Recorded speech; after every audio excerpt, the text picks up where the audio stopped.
In December 1984, a package with no return address and an Albuquerque postmark arrived in Jamie Shandera's mail in North Hollywood, California. Inside was a roll of 35mm film.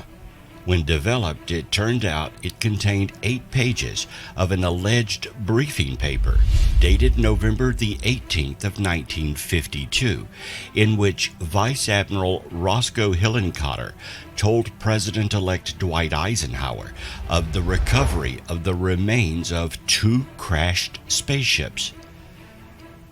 In the first of these crashes, in early July 1947, authorities recovered the bodies of 4 humanoid beings.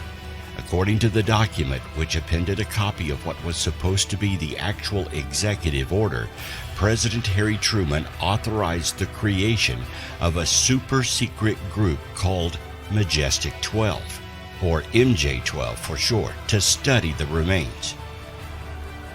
Acting on a tip from sources who claimed to represent Air Force intelligence, Shandera and his associate William Moore, co-author of the Roswell incident, flew to Washington, D.C. They searched the National Archives looking for references in official documents to MJ-12.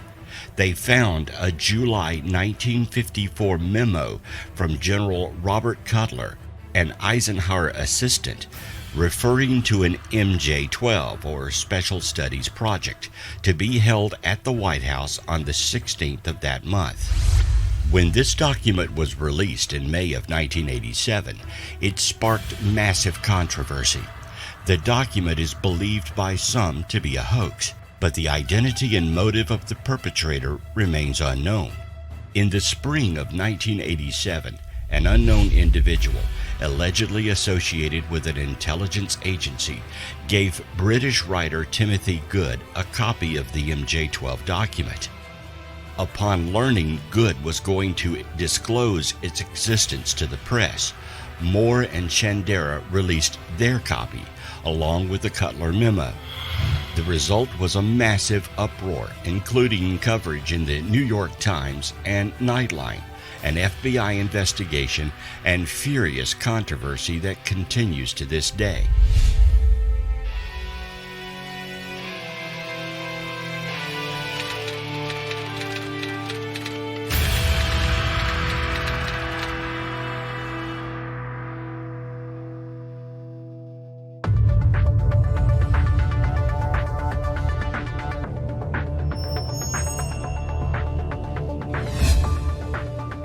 Operation Majestic 12, or Magic 12, was allegedly a program created after the infamous Roswell crash in 1947. Majestic 12 was a collection of top brass, military generals, and government officials coalesced under the orders of President Truman to investigate the crash and decide the best course of action to deal with the situation. The group put together a series of documents on its discoveries as a briefing for the incoming President Eisenhower. These documents supposedly detailed the recovery of the craft, the extraterrestrial entities on board, and photographic evidence of the crash. Conspiracy theorists claimed that it was created under the recommendation of then Secretary of Defense James Forrestal and Dr. Vannevar Bush, then chairman of the Office of Scientific Research and Development. The documents were highly classified and labeled Majestic Eyes Only, a security classification supposedly 2 levels above or higher than Top Secret. If proven to be legitimate, they would confirm all conspiracies surrounding the Roswell crash in New Mexico, as well as the long-running suspicion that the government has been holding information about extraterrestrial contact from the public. But when put under scrutiny, the authenticity of many of the reports becomes questionable, while the shady associations of players involved in the story also casts a shadow of doubt. The government, in this scenario, responded to the veracity of the documents by reviewing them and literally labeling them bogus in large block letters. This was the verdict declared by the FBI after the documents were reviewed by the Air Force 4 years after their discovery.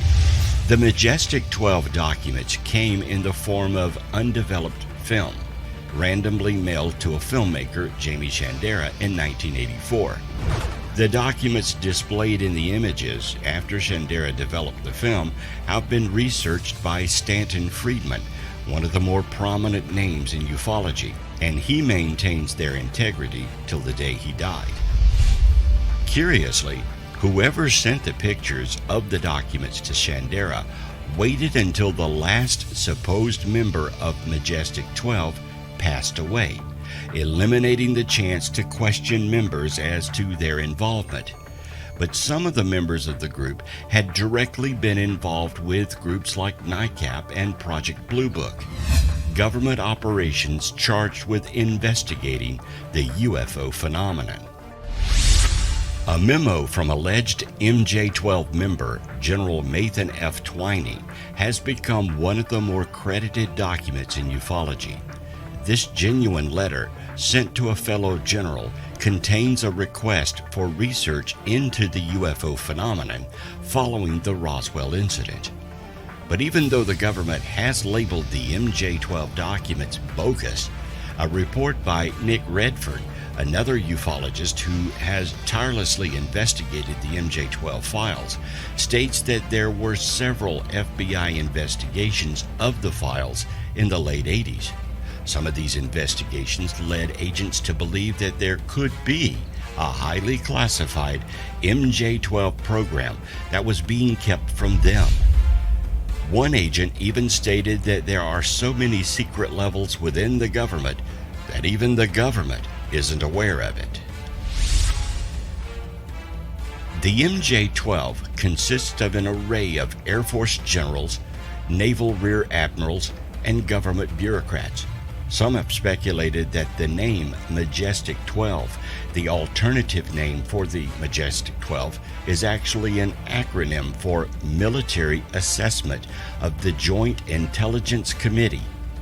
One of these members, Roscoe H. Hillenkotter, is the specific subject of a letter pertaining to the conspiracy known as the Hillenkotter Memo. Hillenkotter was originally a rear admiral in the Navy, but then became director of Central Intelligence and the first director of the CIA. After Shandera received the roll of film containing images of the MJ-12 documents, he set out on the investigation with Bill Moore, author of the Roswell incident. While digging through archives of government and military memos, they stumbled across one of Hillenkotter's memos that read, "The President has decided that the MJ-12 SSP briefing should take place during the already scheduled White House meeting of July 16th, rather than following it as previously intended. More precise arrangements will be explained to you upon arrival. Please alter your plans accordingly. Your concurrence to the above change of arrangements is assumed." The legitimacy of this document has been highly touted by Stanton Friedman. Hillenkotter is also said to have briefed Eisenhower on the recovery of spacecraft at Roswell and the subsequent contact with extraterrestrials. But are the MJ-12 documents real? What makes the story of the MJ-12 seem spurious is the association between Shandera and Bill Moore. Moore came out to the public as having colluded with a government agent to spread disinformation about UFOs, despite being a ufologist himself. The disinformation agent was Richard Doty, the CIA agent tasked with feeding phony stories about UFOs and extraterrestrials to Paul Bennewitz when he became convinced of their existence in the 1980s. Benowitz had been working as a contractor at the Kirkland Air Force Base in New Mexico, being privy to clandestine military programs that the government didn't want him to expose. He believed he had been seeing UFOs, so the government convinced him of phony extraterrestrial conspiracies, driving him to the brink of insanity. Linda Moulton Howe is another proponent of the MJ-12 documents, claiming to have been shown evidence of a Majestic 12 related Project Aquarius and a presidential briefing describing UFO crashes and extraterrestrial contact. However, she too was given this information from Doty. Howe was preparing a documentary at the time for HBO after her famous production of Strange Harvest, hoping to incorporate a significant amount of film from Doty as well as an interview with him, but it never materialized, and HBO pulled funding from the documentary. Recently, however, a batch of new documents has surfaced that was thought to be legitimate by those who still have vested belief in the program. The document, dated 8th January 1989, states that the government found 7 flying craft in the bodies of 27 deceased non-human species. The document also claims that 3 of the recovered craft were nearly intact, and one machine has maintained power since its discovery. It goes on to lay out the history of the Roswell crash and the members of the Majestic 12 papers. Although the authenticity of these recent Majestic 12 documents has been debunked by Howe and most of her colleagues, Stanton Friedman is one of few who maintains their integrity, but much of the format and verbiage in the documents proves to obviously be fake. But who is behind these recent documents that has gone to such length to perpetuate an already convoluted story? Whether the creator of the documents could very well be a hoaxer with a lot of extra time, there's also evidence that government disinformation campaigns could be at work to muddy the waters. This is the greater issue that upsets the community of ufologists who continue to search for answers, but can see past the mediocrity of documents like these. This same campaign that was propagated by Richard Doty and William Moore that drove Paul Benowitz mad may be continuing to this day. Is the government concealing evidence of extraterrestrial technology and contact? Probably, but the disinformation campaigns that have been proven are not only deceptive to the public, but have ruined the lives of some who are simply seeking the truth.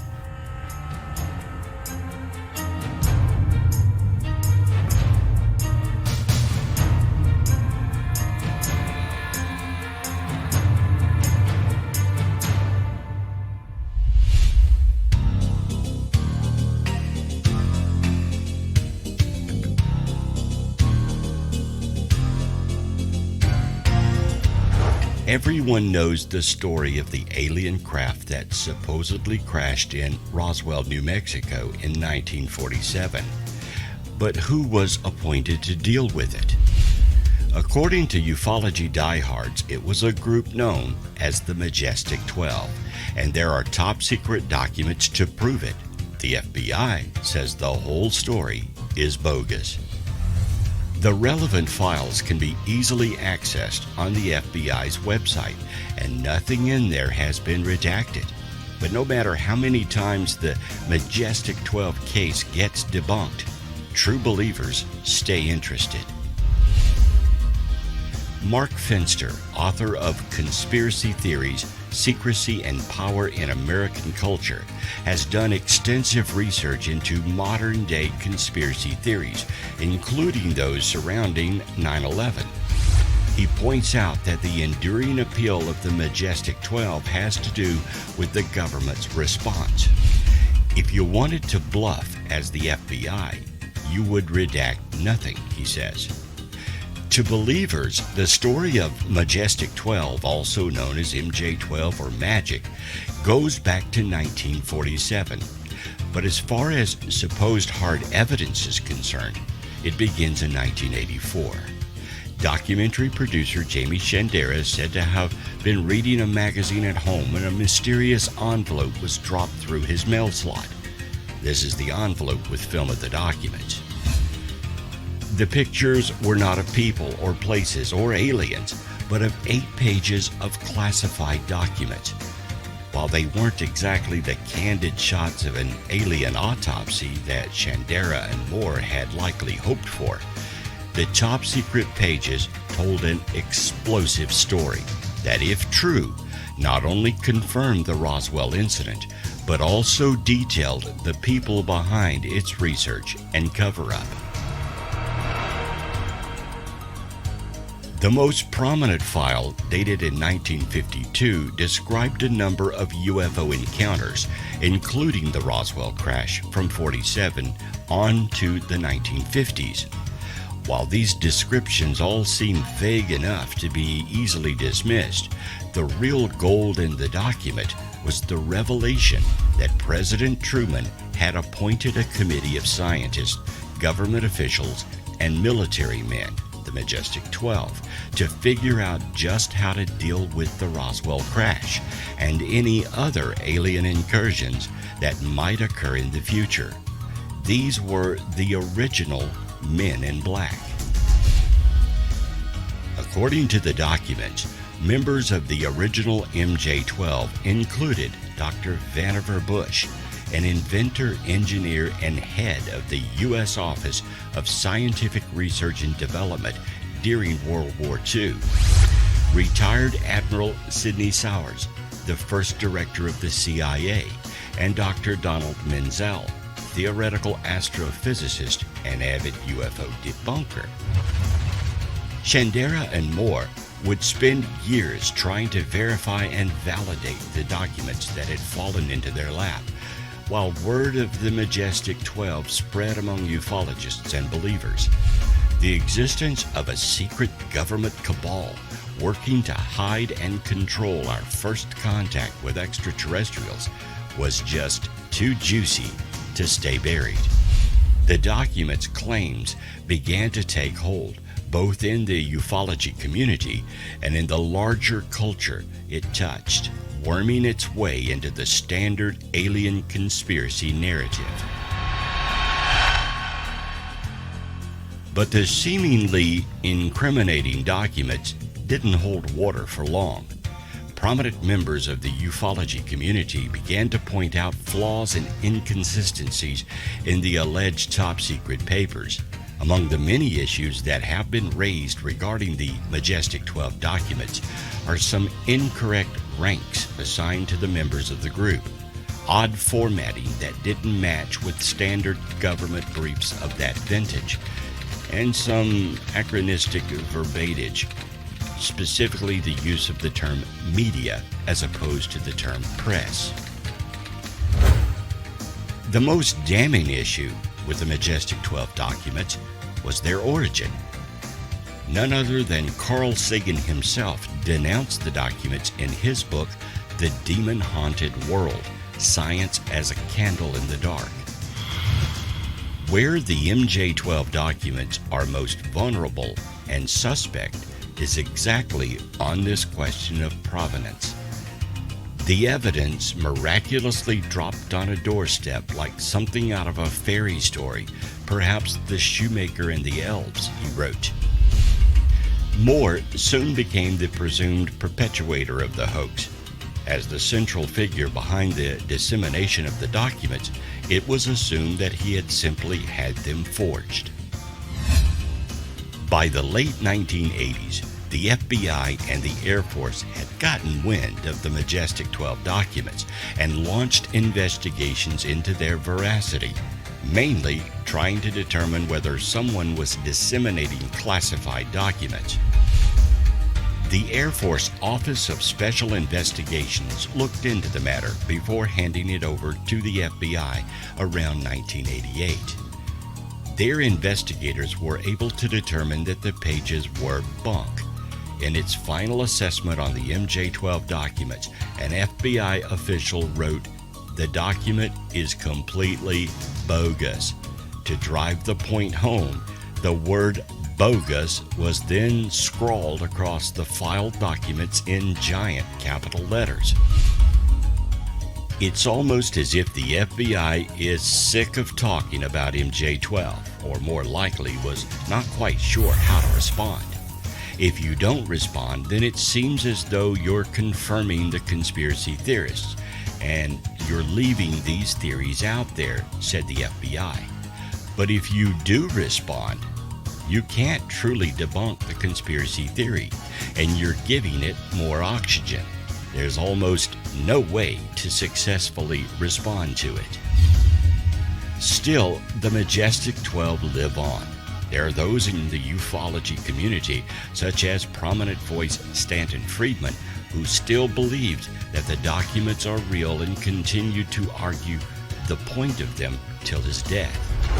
There have even been further documents that have surfaced claiming to support the originals, but none have gained such a strong response.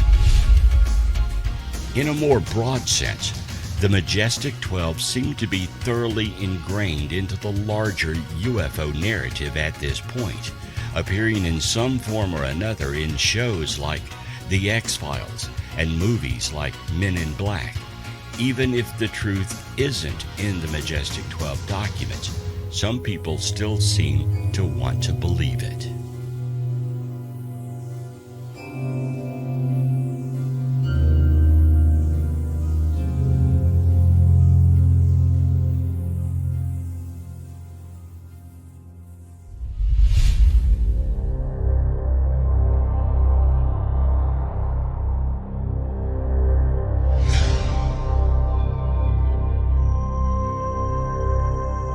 UFO conspiracy theories argue that various governments and politicians globally, most especially the officials of Washington, D.C., are suppressing evidence of extraterrestrial, unidentified flying objects and alien visitors.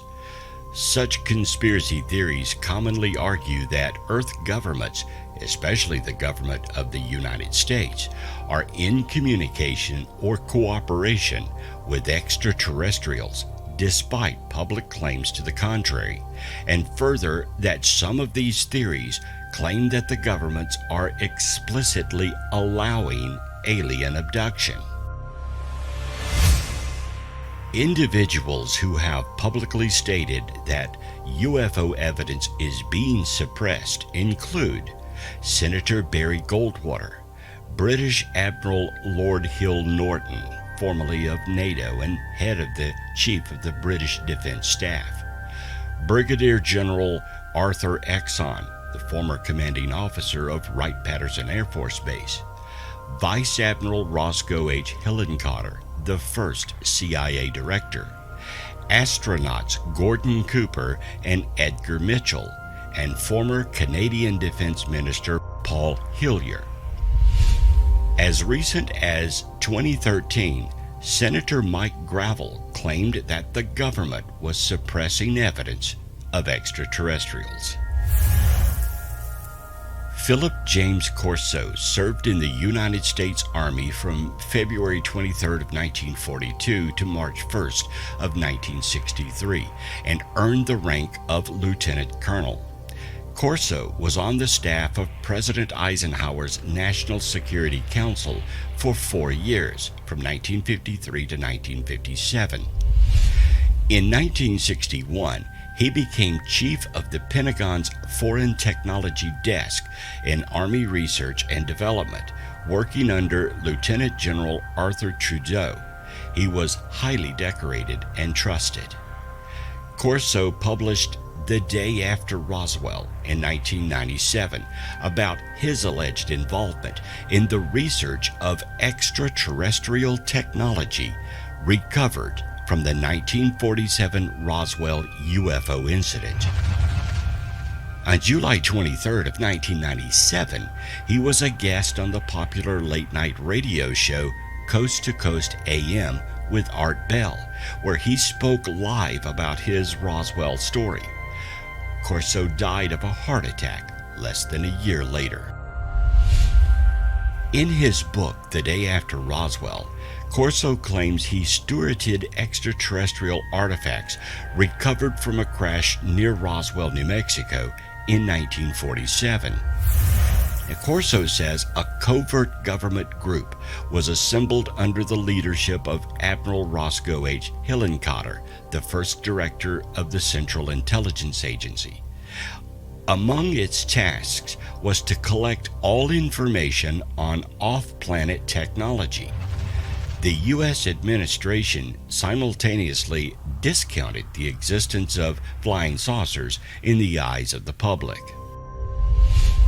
According to Corso, the reverse engineering of these artifacts indirectly led to the development of accelerated particle beam devices, fiber optics, lasers, integrated circuit chips, and Kevlar material.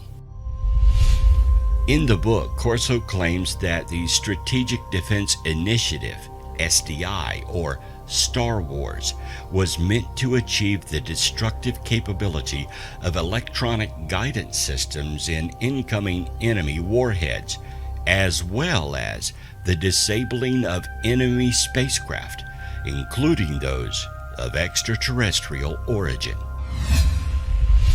Not only did Corso claim to have seen an alien body from Roswell, but also secret Pentagon files regarding the incident. He stated that the Pentagon had the bodies of aliens shipped to the Walter Reed Hospital in Washington, D.C. Autopsies were done on the dead aliens. He also tells us that America's best was stumped by the extraordinary technological marvels in the alien spacecraft. Different parts of the Roswell craft were sent to various defense companies who reverse engineered their properties. This engineering feat eventually led to a number of breakthroughs. Among them were integrated circuitry, night vision equipment, the laser, particle beams, and fiber optics. The contractors were told that the parts were stolen from Russia. He also claims that the government cover-up was not only to hide the truth of extraterrestrial intelligence from the public, but also to allow the time needed for the reverse engineering process to be protected from foreign countries, especially the Russians. In his book, Corso stated, "Nobody wanted to come in second place in the silent, unacknowledged alien technology development race going on at the Pentagon, as each service quietly pursued its version of a secret Roswell weapon." Corso's first breakthrough into the vast above top secret box of goodies came when he was stationed at Fort Riley in Kansas in July of 1947. He had become curious about a cache of sealed boxes which were being stored in a highly secured area of the base. Not being able to hold back his desire to look into the secrets inside, he took a light and pried open one of the boxes. He was shocked at what he saw. The contents, enclosed in a thick glass container, were submerged in a thick light blue liquid. At first I thought it was a dead child they were shipping somewhere, but this was no child. It was a 4-foot human-shaped figure with arms, bizarre-looking 4-fingered hands, I didn't see a thumb, thin legs and feet, and an oversized incandescent light bulb-shaped head that looked like it was floating over a balloon gondola for a chin.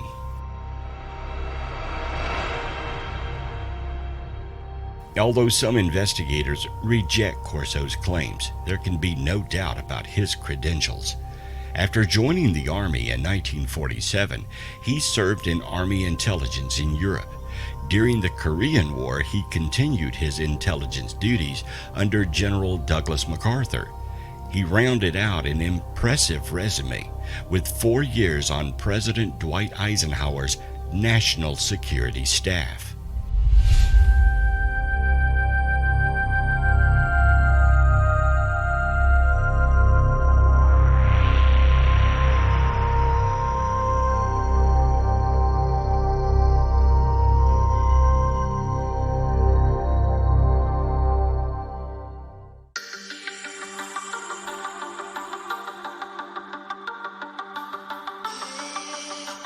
In 1953, President Harry Truman gave up the Oval Office and passed the reins of power to his successor, President Dwight D. Eisenhower, Ike.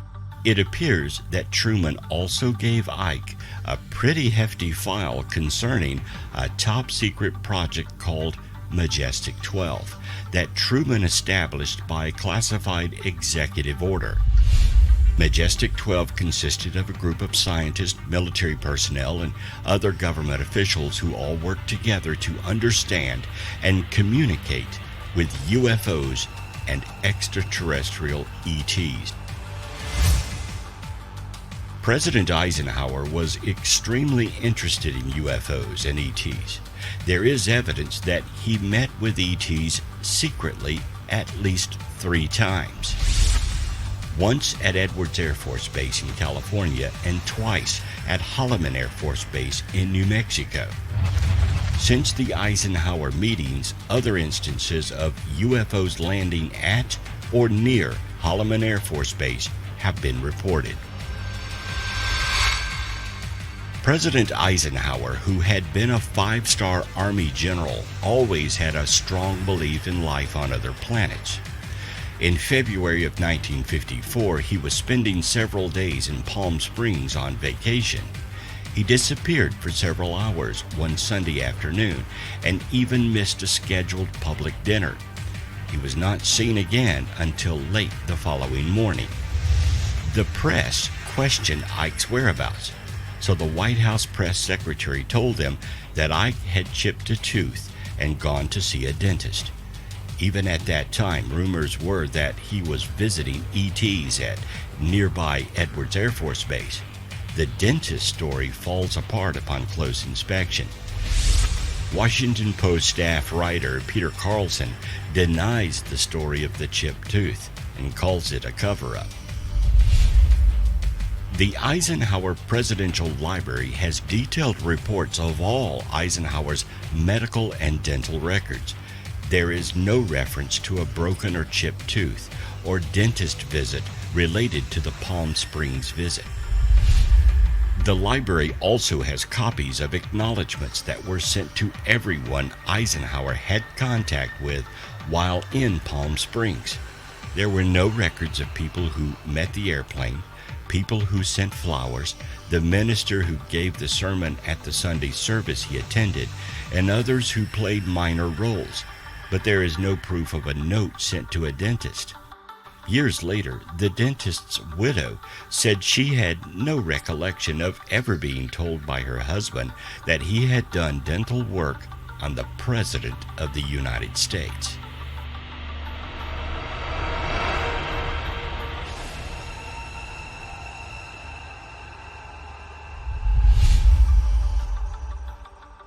William Cooper, who was on the Naval Intelligence Briefing Team and had access to classified documents, is a credible witness. His review of those documents revealed that ETs had had contact with Earth. They had warned that the Earth was on a path of self-destruction, and they wanted to meet to help officiate a long-lasting peace. The first meeting with the aliens and President Eisenhower occurred at Edwards Air Force Base in February of 1954. Navy Commander Charles L. Suggs reported that his father had attended the meeting between Ike and the ETs. Eisenhower met with 2 Nordic-appearing blue-eyed ETs. A third one stood near the door as a lookout. The discussions were polite. Eisenhower wanted to officiate a treaty with the aliens, but was unwilling to agree to their demand that we cease testing nuclear weapons. The aliens left with no treaty in place, but returned the next year to Holloman Air Force Base in New Mexico, not far from the famous Roswell alien crash, for a subsequent meeting with Eisenhower. There is a corroborating story to the ET meeting with Ike at Edwards Air Force Base. The accuracy of the story is difficult to confirm, though. A man named Gerald Light wrote a letter in April of 1954 claiming to have been an eyewitness to the Edwards Air Force Base meeting between Eisenhower and the ETs. Light provided details such as watching Air Force officials studying 5 aircraft with the permission of their alien owners. Some questioned the credibility of Light's report since he was known to have a love of the occult and claimed to be clairvoyant, but others like Meade Land, the former director of Borderland Sciences Research Foundation, confirms and believes Light did know firsthand what occurred. There were several eyewitness reports of a second meeting between Ike and ETs at Holloman Air Force Base in New Mexico, which is only about 120 miles from the well-known Roswell incident. The reports are more detailed than the ones provided for the Edwards Air Force Base meeting. In February 1955, approximately 300 people saw Air Force One land at Holloman Air Force Base and taxi back out to the end of the runway. Shortly after the plane landed, the pilot instructed the tower to turn off all radar while the president's plane was on the tarmac. Shortly after Air Force One landed and the radar was turned off, 3 round objects were seen in the sky. One landed about 200 feet in front of Air Force One. Another hovered over the area as though keeping watch, and a third one disappeared from visibility. A man, presumed to be Eisenhower, descended the steps of Air Force One. He was seen shaking hands with a being at the door of the saucer, then entered the unusual saucer-shaped aircraft. Ike was in the saucer for about 45 minutes. When he left, he was not wearing a hat and was clearly visible to many observers. All witnesses recognized him as President Eisenhower. The respected author and former Pentagon consultant Timothy Good came forward in 2012 to talk about Ike's meeting with ETs. Good discussed the purpose of those meetings. The upshot is that these particular extraterrestrials, like many other ETs, apparently wanted peace. They were trying to negotiate some sort of positive settlement for Earth's problems. Evidence indicate that they wanted the U.S. to discontinue testing nuclear weapons. At first, they apparently wanted the public to be told about their existence. In the final treaty, they seemingly had changed their minds and wanted to remain secret.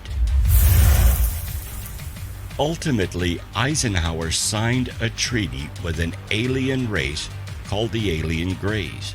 The terms of the treaty are reported to have been, we would not be involved in their affairs and they would not become involved in ours. They would help us with developing our technology. They would not make a treaty with any other nation on Earth. They could abduct humans for various experiments, but had to provide names of all those they abducted to Earth's majestic 12 Committee.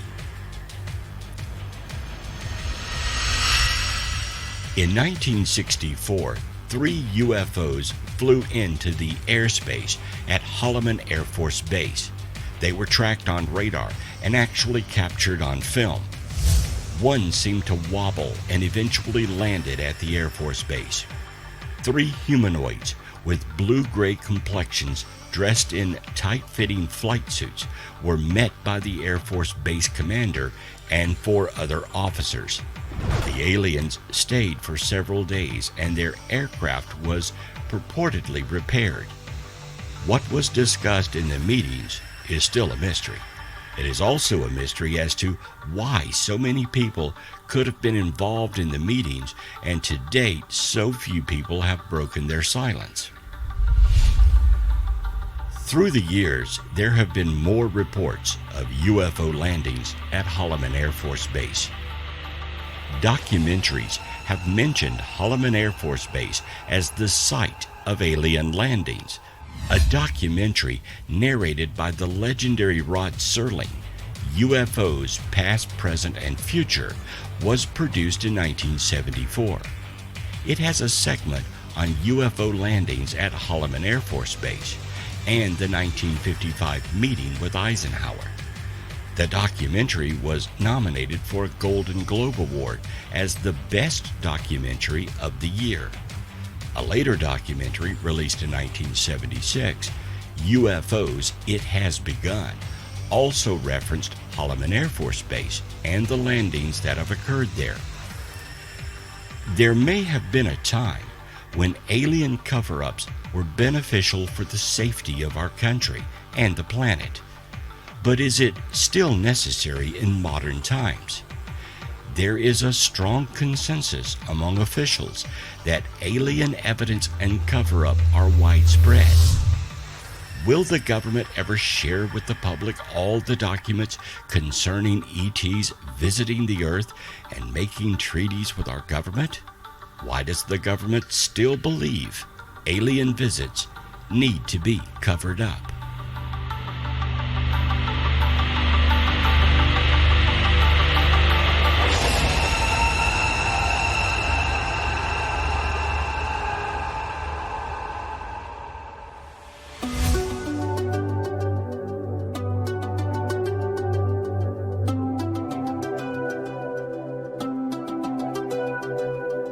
Robert Scott Lazar is an American physicist who claims to have been hired in the late 1980s to reverse engineer purported extraterrestrial technology at what he described as a secret site called S4. Lazar alleges that this subsidiary installation is located several miles south of the United States Air Force facility, commonly known as Area 51. Lazar claims he examined an alien craft that ran on an antimatter reactor powered by element 115, which at the time had not been synthesized. He also claims to have read U.S. government briefing documents that described alien involvement in human affairs over the past 10,000 years. Lazar's claims resulted in bringing added public attention to Area 51 and fueling conspiracy theories surrounding its classified activities. He admits that he has no evidence to support his core claim of alien technology. In May of 1989, he appeared in an interview with investigative reporter George Knapp on Las Vegas television station KLAS under the synonym of Dennis and with his face hidden to discuss his purported involvement at S4. Lazar said the S4 facility was adjacent to Papoose Lake, which is located south of the main Area 51 facility at Groom Lake. He claims the site consisted of concealed aircraft hangars built into a mountainside. Lazar said that his job was to help with the reverse engineering of one of 9 flying saucers, which he alleged were extraterrestrial in origin. He claims one of the flying saucers, the one he coined the Sport model, was manufactured out of a metallic substance similar in appearance and touch to stainless steel. In a subsequent interview that November, Lazar appeared unmasked and under his own name. Lazar claimed that the propulsion of the studied vehicle was fueled by the chemical element with atomic number 115, or E115, which at the time was provisionally named unimpentium and had not yet been artificially created. It was first synthesized in 2003. He said that the propulsion system relied on a stable isotope of E115, which allegedly generates a gravity wave that allowed the vehicle to fly and to evade visual detection by bending light around it. No stable isotopes of E115 have yet been synthesized.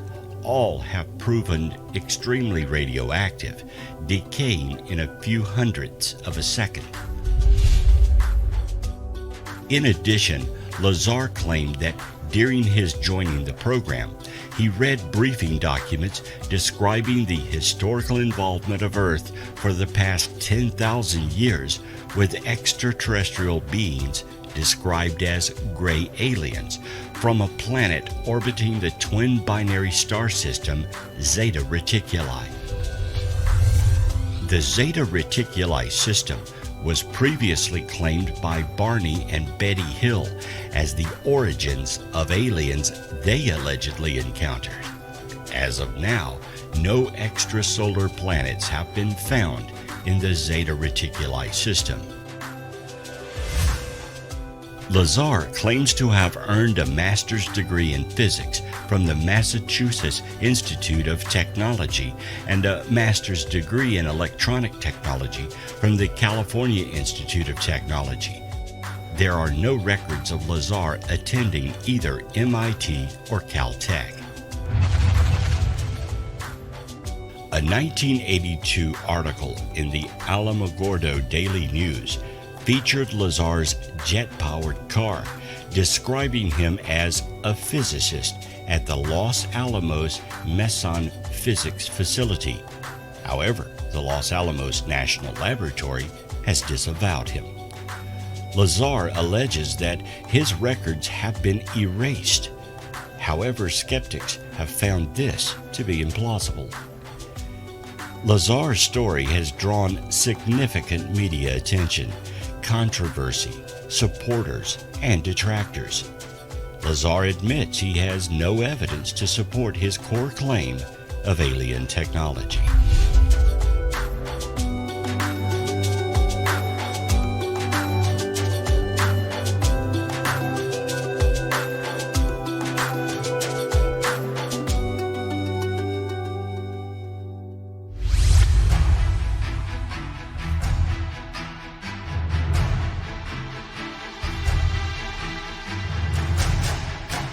One would think that the president would be among the first to know about UFOs and extraterrestrials with regards to their presence on or around Earth.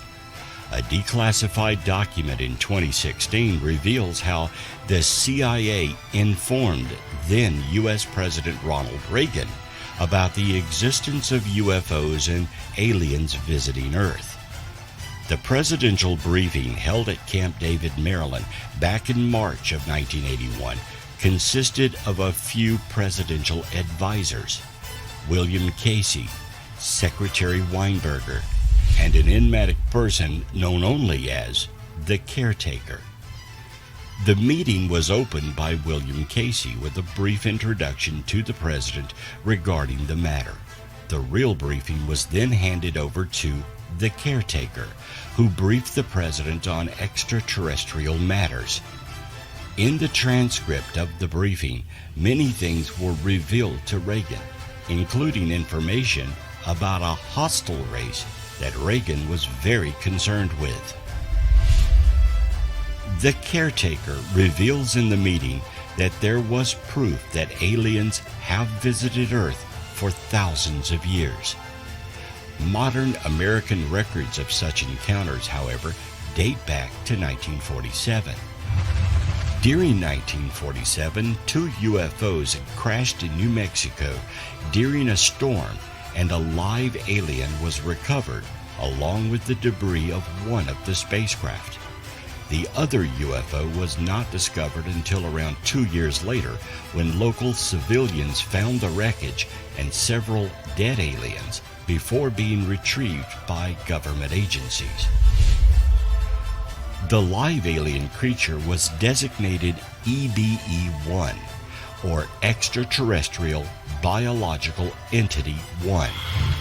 The alien and the debris were later transferred to Roswell Army Airfield before being sent to various other locations for further study. With the exception of the eyes, ears, and mouth, the extraterrestrials apparently had very different physiological structures from humans. EBE-1 apparently was a very intelligent life form who managed to pick up the English language relatively quickly and provided a wealth of information to scientists. It was classified as a male creature and was very cooperative with the scientists, often teaching them new knowledge through communications. It passed away peacefully in 1952 due to a supposed natural causes. President Reagan was very concerned during the briefing and asked many questions, which the caretaker answered. Reagan would later address the United Nations, where he speculated publicly about how an alien invasion could bring world peace. On June the 5th, 2004, President Reagan took whatever knowledge he had on MJ-12, UFOs, and aliens to his grave.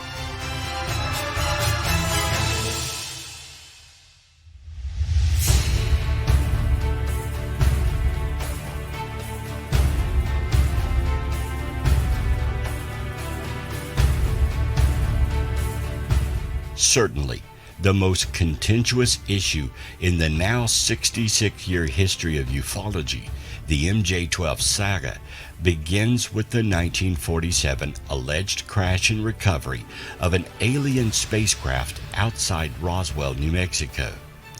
Soon after, President Harry Truman instructed Secretary of Defense James Forrestal to set up Operation Majestic 12, a blue-ribbon top-secret panel headed by Vannevar Bush, a leading Manhattan Project figure and creator of the Mimics machine, a forerunner of the modern-day computer.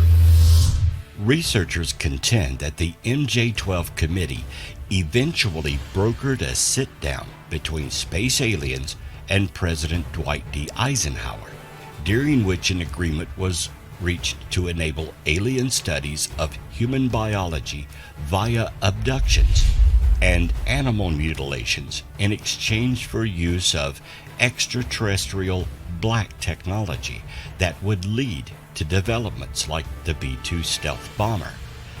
Later, it was suggested that John Kennedy's threat to reveal the MJ-12 alien negotiations was the prime reason for his assassination. Is the whole Area 51 spectacle a smokescreen to distract us from experimental weapons testing? The government dangles a couple of UFOs in front of our noses? All of this seems to have begun in 1947.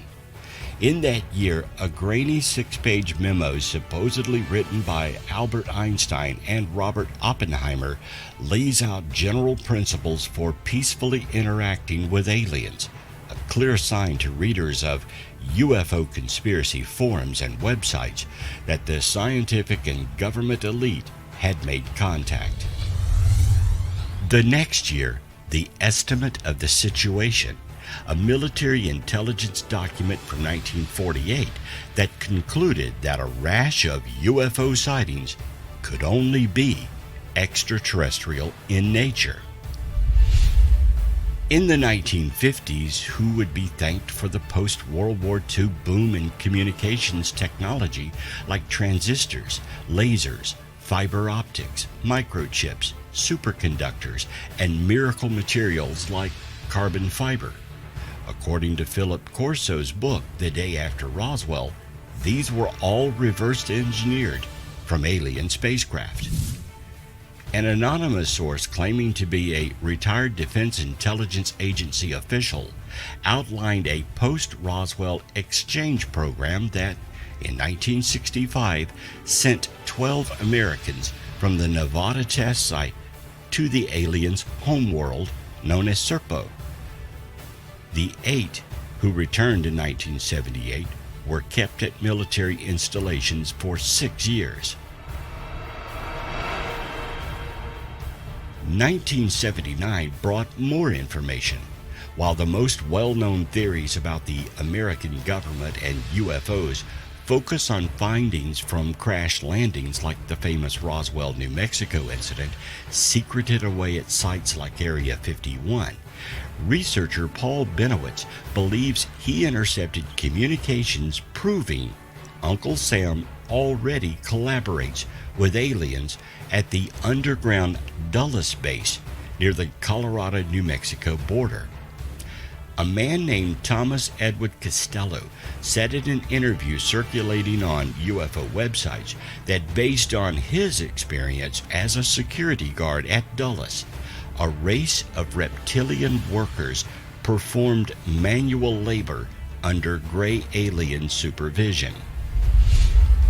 Many believe President Reagan's Strategic Defense Initiative, or Star Wars Missile Defense Plan, in the 1980s was developed not to protect against a Soviet nuclear attack, but rather an alien invasion. Depending on whom you ask, the Avery is either a group convened by the Defense Department to research alien weapons and biotechnology, as well as run interference on civilian investigators, or a more sympathetic group of academics and military figures trying to leak that same information to the public. Believers point to publications by suspected Avery members like Christopher C. Green, a former CIA analyst who now researches military applications of neuroscience, which should clearly raise eyebrows.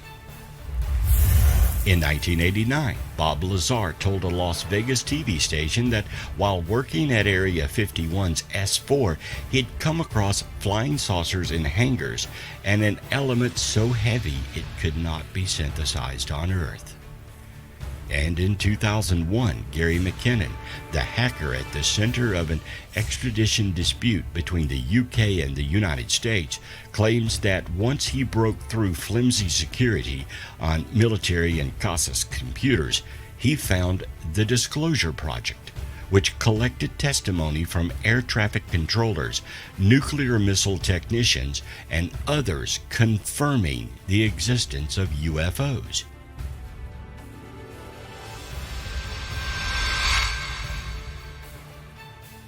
As far as where the organization is today is anyone's guess. Most assume the project is ongoing and involves some of the best minds our country has to offer, both in science and politics. It is said the project changed its name in 1966 from MJ-12 to Aquarius. One can assume in order to keep the panel secret, its name has probably changed several times since 1947. It is also likely the panel has changed members over time and perhaps even meeting locations. Over the years, new departments would have been added and subtracted from the unit, and today the organization would be heavily funded and secured where no one could ever discover the workings of the entire group completely. Suffice it to say, there would be little to no paper trails leading back to the organization. Most likely, all communication and storage of data would be digitally encrypted. It would not be somewhere that could be hacked or infiltrated by hackers. Even the storage of extraterrestrial physical items, such as flying saucer parts, wreckage, and devices, would be in a secure location only a few had access to, and its location completely hidden. Multiple shell companies could easily hide funding for the organization. One could say that without complete disclosure from within the organization by its exclusive members, you would never know of its existence or any materials the group maintains. In the past, it may have been possible to find documents referring to the group or its existence, but today, that information would be so secure, no hint of it would be available, and it isn't. It makes sense that if a flying saucer did in fact crash somewhere within the United States, such a group would be formed. Dealing with something of that magnitude would require it. Indeed, it would demand it. We live in a secretive society where those in charge operate on the assumption that the general public cannot handle the truth. We see this whenever a new virus emerges or an enemy develops some new weapon system. It's always downplayed, and the media is used to either enhance the fear or diffuse it. In many cases, the media is muffled and never allowed enough information to carry a story. Or a new threat is enhanced to turn attention away from something they don't want you to hear about. It's always done through the ideology they are keeping you safe, be it a government, religion, corporation, or any large organization. The truth is often counter to their agenda. If we are being visited by extraterrestrials, should the public know the truth? How would we handle it? Is secrecy the right and correct way to protect society? Or should we be told? Most feel they can handle the truth. Can you?